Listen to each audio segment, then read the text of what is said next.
we make the mistake in healthcare all the time, and I make this mistake as well. We look down at our watch and we keep looking at the second hand and thinking that's the most important hand on the thing. And a lot of times it's not. I mean, we're measuring things on seconds, and it's like, yeah, that announcement was a big deal and it did shake things up, but healthcare doesn't move in seconds. It moves in on months and years. Pages,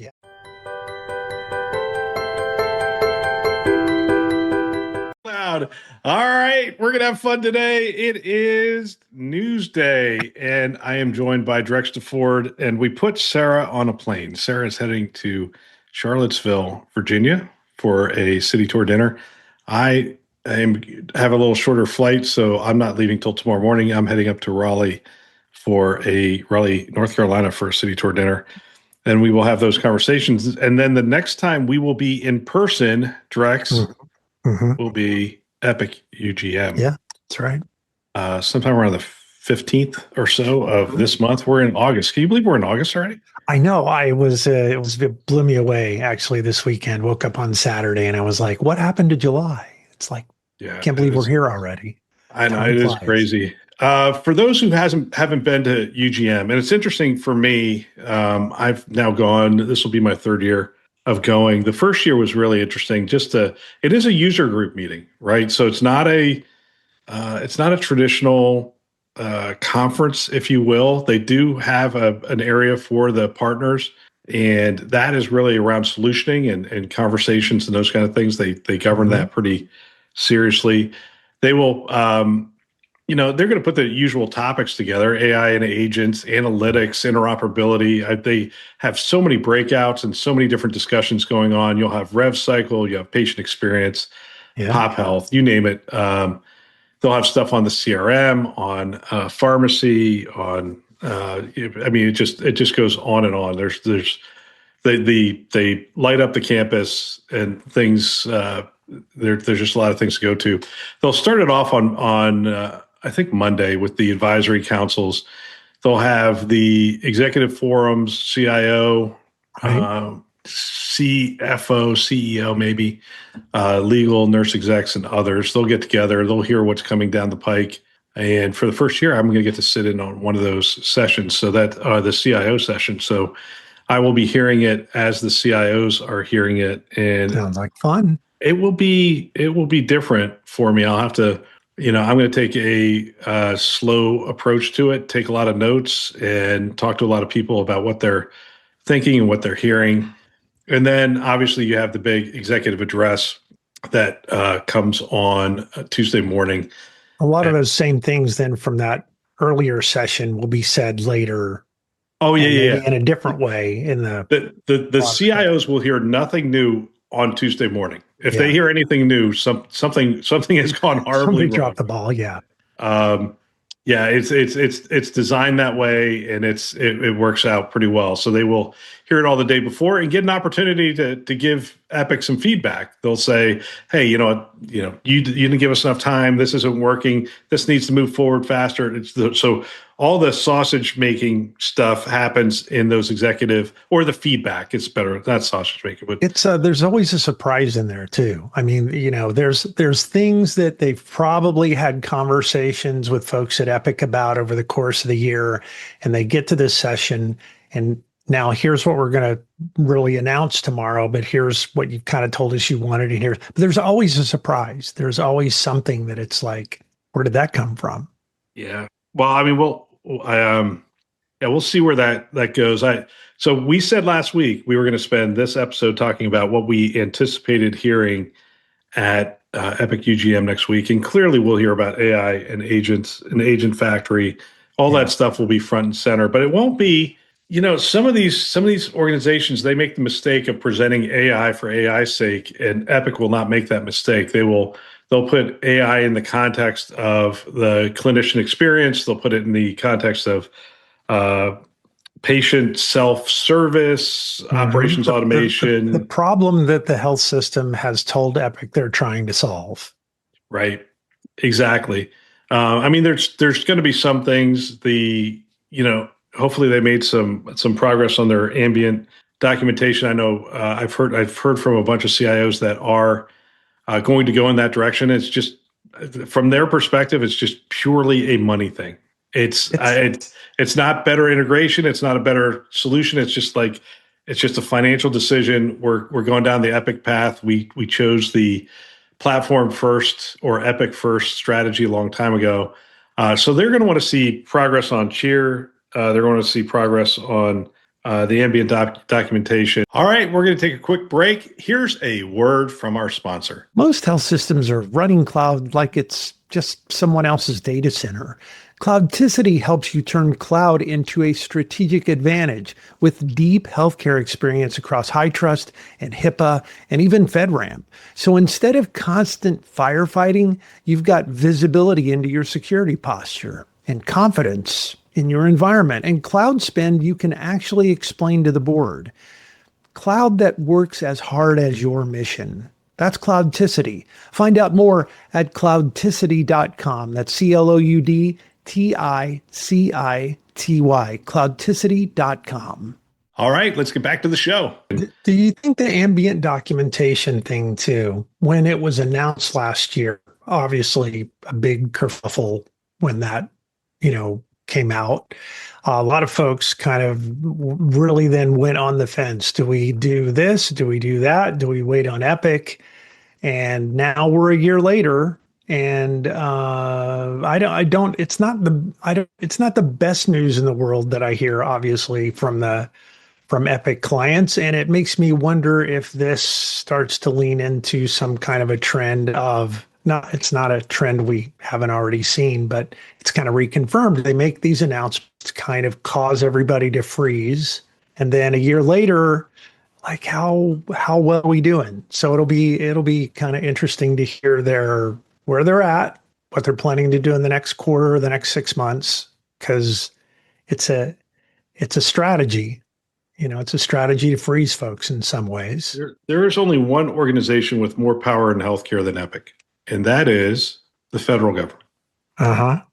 And the two are almost positioned to be at odds with one another. Now, I know Epic plays nice with the federal government. The federal government tries to play nice with Epic, but they both have sort of different approaches to this. The federal government would like interoperability to the entire medical record, quite frankly. If they could open up Epic tomorrow, they would absolutely do it. Open the keys, throw it open, give access to the innovation community. And you can almost see the federal government. They keep having these meetings where they invite in these people, and you're like, what do they have to do with healthcare? Like, what's going on? Why are they at the table? Now, to Epic's credit, they're also at the table. They're like, no, we should be here, and they should. And then they have conversations around where they're going to take interoperability, how they're going to open this up to the innovation community, and where that's going to go. But obviously, the second most powerful organization in the country with regard to healthcare is Epic, and so they use sometimes. We have these conversations, and just so everybody, full transparency, they are now a sponsor of the 229Project in This Week Health. Mm-hmm. But as I tell all of our partners, it's not going to change what I say. They have used their position to their advantage over the years. I don't think in a malicious way, but I think in a way that says, we know what's best for healthcare. We're going to take care of our clients. And we don't think just throwing open the doors and giving everybody access to the medical record is what's best for patients or what's best for healthcare, therefore, or our clients. Therefore, we're going to take this very methodical approach, this very well thought out approach that says, yes, we believe in interoperability, but we believe with constraints around interoperability so that we don't end up with any number of the cases that we've seen over the last couple of years.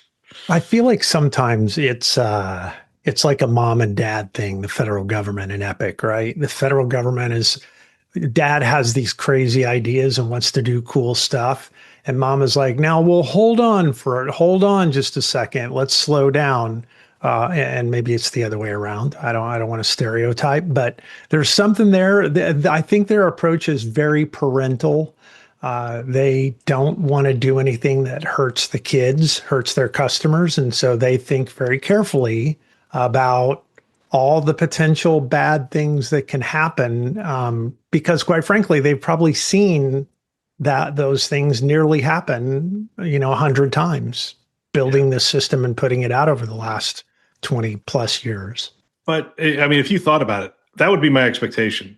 If I were a client of Epic's, it's I want my partners to look out for me for sure. Yeah, but absolutely. Like, where's the line? Where's the, I'll tell you, one of the more interesting things to me, the thing with interoperability has always been writing back into the record. So it's really hard to write back into the record. Epic makes that hard by design. They want to maintain the integrity of the medical record at all times. So you saw an acquihire. Is that how you say that? Acquihire, ACQUIHI. All right, acquihire. In the industry, it was, I'm going to forget the company they acquired, but a bridge went out and hired 4 guys, right? And we don't know how much they paid for it, but my guess is they paid a ton of money for 4 people out of Silicon Valley. Their claim to fame essentially is, the heck with the APIs, we can get the information back into any, if you as a client have access to the system, we can utilize your credentials to get that information back in, or the correct credentials. And think of it, the old screen scraping technology with AI has improved dramatically. And this company had the next layer. Whatever this is the next layer of that. And it feels to me like this is a bridge hiring 4 people that are going to make sure that no matter what move Epic makes, a bridge is not thwarted in the direction that they want to go moving forward. Like they would have to have the agreement of every client to say, yeah, you're not going to use this technology to do this thing, which would get them in a little bit of trouble, because that gets them into this realm of, hey, what are you doing here? What's actually going on? Yeah. And I think legal jeopardy, antitrust, anti-competition, whatever the category is. But it is interesting. It's a really advanced game of tic-tac-toe. Every time Epic puts a circle, a bridge has moved their X into the right spot. So it'll be interesting to kind of see how it continues. And again, back to UGM, how's this conversation going to continue to flow? Last year, we saw, a bridge had some great talking points right out of the gate after the announcement. They were ready to go. They were ready to talk about their relationship with Epic and the future that they were building and all of that. And I think they probably have a whole set of talking points ready to go this year, no matter what the announcement turns out to be. I'll tell you what, Drex, I've heard a number of the larger health systems.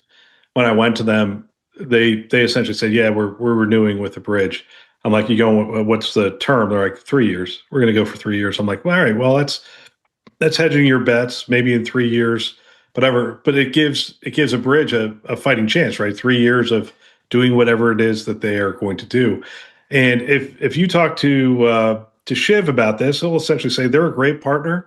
We partner with them in every way, shape, or form to help the clinician experience and the patient experience, and even the administrative experience, right, on the rev cycle and all those things now is the direction they're heading.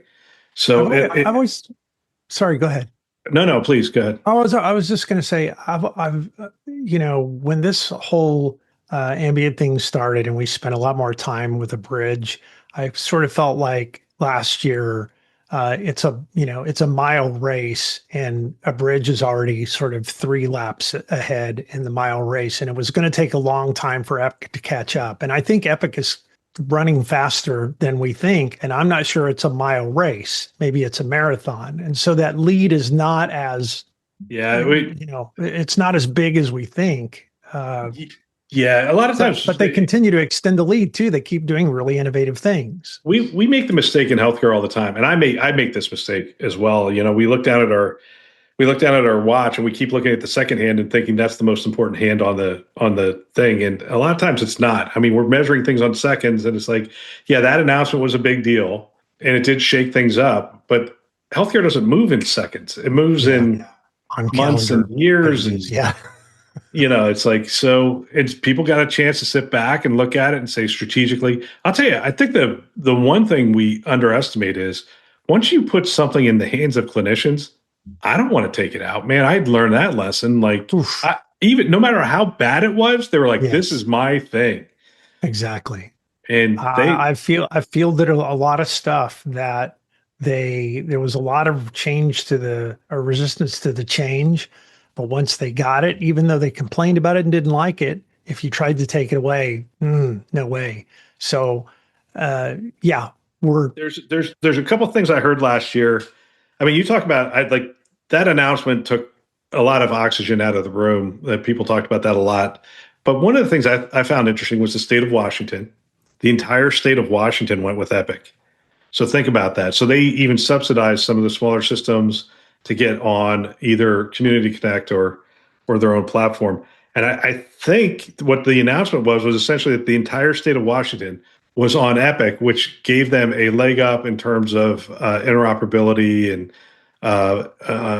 public health and a whole bunch of other things, which is probably true. If you're all on the same system, then interoperability becomes and that's kind of in a lot of ways always been Epic's point, right? If everybody runs Epic, then we're all interoperable and we have all the information, so we can do all this epidemiological studies and all of the other things, with public health. I thought that was one of the more powerful announcements last year. I mean, it's a yeah. I mean, it's a whole state interoperability. A whole state. I mean, could they actually drive the cost of healthcare down in the state of Washington because everybody's on the same system? I mean, that's the promise of digital health, right? That would be an interesting case study. Give it another year or two. Yeah. And I want to see, have we impacted outcomes? Have we impacted costs? Quality of care, clearly. I think cost is always the long pole in the tent. We seem to never be able to get to the cost. No matter what we spend, no matter what we try to do, it always costs more. So this will be a big conversation. It has been, it continues to be. It's the intersection of the payer and the provider, right? So Epic has their payer system. They want more and more payers to use it. The payers are reluctant to use it because they're not really sure. I've only talked to one or two, so I should hesitate because this is going to be my opinion. But I think it's a trust thing, right? It's a very proprietary business. It's a very competitive business, and they don't like the possibility that their secret sauce could be shared. And the biggest client, the client that Epic has communicated we are behind 100%, is the providers. And now they're saying, hey, payers, why don't you get on our system too? It'll smooth the rails and all this other stuff. They're not wrong, by the way. They're absolutely right. Continues to change too, right? So, I mean, in a lot of ways, I think they're thinking about this payer version because health systems have become payers and payers have become health systems. And so, they're working with customers trying to figure out how to help them handle their data more effectively. But it turns out there are a lot of payers out there who are just payers, and maybe they're also potential clients. Well, I'll tell you, it's when they compare the U.S. with other health systems around the world, the distinction is the way we're set up here with the payer provider type system, and it's where an awful lot of cost comes into play, and inefficiency, waste. So it's definitely an area worth Epic continuing to push. The money track is going to be important. Rev cycle is going to be important. A value-based care. Value-based care will be a significant discussion. Always is. Rev cycle will be significant. One of the areas I'm going to keep an eye on is pharmacy, because pharmacy is a potential revenue model for these guys, because it's interesting. So, every time I go to my doctor, I go to Northwestern Medicine, I say, who's your pharmacy? And I say, my pharmacy is, Walmart down the street, whatever. And you know what Walmart does? Walmart just reminds me every month, and then my stuff shows up on my doorstep. And I think this whole idea of, hey, I think we can do pharmacy in a way where, hey, who's your pharmacy? We'd like to be your pharmacy. We'll deliver your stuff. And they create that mechanism to compete with, these are big competitors, but compete with Amazon, Walmart, and others, because there's money to be made in pharmacy. I don't know why we just walk away from that. I think that's going to be an interesting growth area. I did an interview with I'm going to forget who it was with. It was with Baptist out of Kentucky, and they set up a whole regional pharmacy uh, warehouse with logistics and all sorts of other stuff to do just this. And I think it's Deliver directly to it's an patients. important play. But yeah, We had this that those conversation a couple of years ago with Mark Cuban too yeah. about the PBMs and the cost in the system, and work that he's doing too. So it's not just going to be ambient listening. It's not just going to be AI. It's not just going to be, well, I mean, we'll talk RCM, we'll talk access and whatnot. I want to close on this topic because I think it's the thing that's on everybody's mind, and it is the exodus of key players out of Epic. It used to be you didn't have to worry about the fact that Epic was going to. Judy talked about it for years and has plans, various and things. it was going to be a very there was it was just going to be very seamless, and it was going to be a nice transition into the future, and your BFF wasn't going to change, and the core people and now all of a sudden, like overnight, a whole bunch of people left, and they were not insignificant people. They were significant relational capital within the organization, and relational capital with because one of the things about these Epic doesn't have a sales force, so the people who interact with the clients are these people, and then all of a sudden, a whole bunch of them left. I was with the CMIO summit table a few weeks ago in Chicago, and a lot of this was sort of happening about that same time or just before that, we had all met. And the conversation in that room, was essentially like, we're really used to this with all of our other partners. They have turnover and people leave and new people come in, and the CEO leaves, and, a venture capital firm makes an investment and they change leadership. And honestly, we never think anything about it. But when it's Epic and they've been so rock solid for so many years that one thing feels extremely strange, and there's been a few of them, not that it's really made them like rethink what they're going to do with Epic, but it's made them pay more attention to this. So I think that chunk of announcement, that conversation about here's what we're doing to, I'm not sure restabilize is exactly the right word, but here's what you will need to know, right? Transparency is the power in relationships, not leaving people to second guess or make up their own rumors or try to make bets on what's actually happening over there. Just be really transparent. I think if Epic does that, then all of this is water under the bridge. You were there when somebody asked, will Judy announce her retirement from the stage? And my answer was 0. I don't think it's 0, but it's really low percentage that would ever happen. She will do this in a well thought out way. It's just how she's done everything. So it won't be surprise. I'm retiring. I can't imagine that. That would just be crazy. So it's not 0, but it's not 10% either. It's pretty low. However, this will be part of the conversation in some of the subgroups. It will absolutely come up in the CIO group and some of the other executive sessions. Again, Judy's amazing. I think she's amazing. I think what she's done is amazing. I think it's impossible to question her motives. She's always looking out for what's best for her clients and what's best for the patient. And so you can't question that in any way, shape, or form. But if I were coaching her, and I'm not, just to be clear, I would have said, you know what, Judy, you should be the emeritus at this point. You should be the chairman, and somebody else should be running the company. That should be very clear who that person is. They should be running it. They should be making decisions. They should be doing the address from the stage. Now, I know she gave Sumit the forward-leaning stuff, but I mean, her role on stage should be so minor at this point, sort of communicating that, hey, we are making, the transition's in progress, and the company that you're experiencing today, I could die tomorrow. The company you're experiencing today is a company, and that's really what she believes is going to happen. And she's done a great job with the culture, and I believe that for a period of time, that's what's going to happen for sure.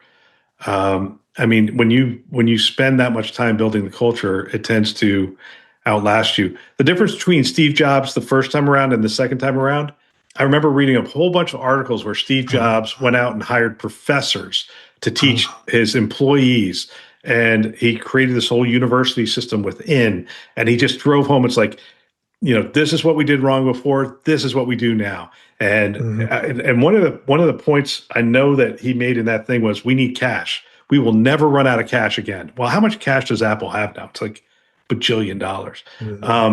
But he also talked about innovation, and we don't have to be first. Apple never has to be first. We just have to stay true to, the highest quality and whatnot. And I'm sure there are a lot of companies who've made these kinds of transitions over time, where the founder has stepped away as the founder and CEO and really become the idea person, the visionary person, the Yoda for the company, and someone else has stepped in daily operations and making everything happen. And, there's a good symbiotic relationship between the two, but it does signal that, the transition is happening. So. But with all that being said, it's her company. She can do whatever she wants. Yeah, she can. She absolutely can. I'm lucky enough. I got to know Judy originally in the early 2000s. We were both on the HIMSS national board, and we've been friendly ever since. And I'm with you. Like, she's brilliant, and man, I've never seen anything else like it. So she has earned the right to exit on her own terms. But you know what? Don't be surprised if people are a little antsy at this UGM, because it as you said, it's not something they've seen or experienced before from Epic, which is really the only reason that I think people are a little concerned. They're like, man, we put this in the category of, we don't have to worry about this. She needs to put this back into the category of, we don't need to worry about this. Yeah. So it will be interesting. You and I will be there. Sarah will be there as well. We're going to do our meetup, which we do every year there. And then we will go to everybody else's parties. We try to do ours a little earlier so that we can hang out with some of the other people who are going to be there. So anybody who's listening to this, if you are coming and want to know more about the meetup, you can, and haven't received an invite yet, send a note to Drex at 229project.com. or obviously Bill at 229project.com. That is not our naming convention, by the way. Bill and Drex and Sarah all go by the first name. The rest of the company has a little different email convention. But yeah, if you want an invite and haven't been invited, just shoot us a note and we will make sure that happens. Yeah, I'd love to see you there. Yeah, I'd love to see you there as well. All right. Hey, everybody, thanks for listening. That's all for now.